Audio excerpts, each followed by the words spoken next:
2020 had been one news magazine called 60 Minutes. ABC decided to do 2020. They put it on they asked me to do it.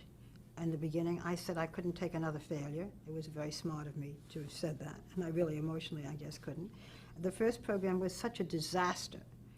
I won't say who was on it, but it was an Englishman and an Australian.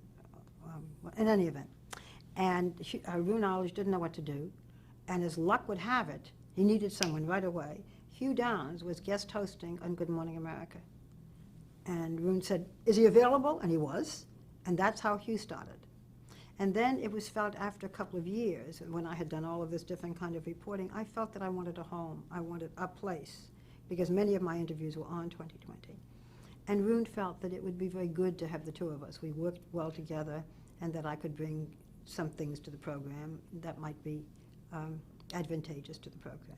Hugh didn't want it at first, but unlike Harry Reasoner, he said, "Look, I really would rather do it alone, but if somebody's going to be on with me, I'm glad it's you," and that was it. And from day one, we clicked. And I've now been on that program for, I think, 22 years, 23 years, something like that. After 20 years, you lose count. Why do you think you and Hugh Downs worked so well together? It was sort of an unspoken,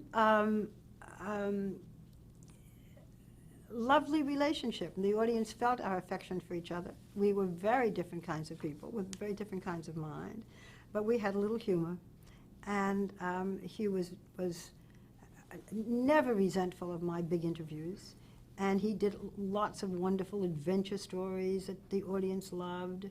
He was very generous, is a very generous person in his spirit and the way he was, and we were just a very good team. And people just saw that. They knew that we were happy together and comfortable together. Very hard to get a good team.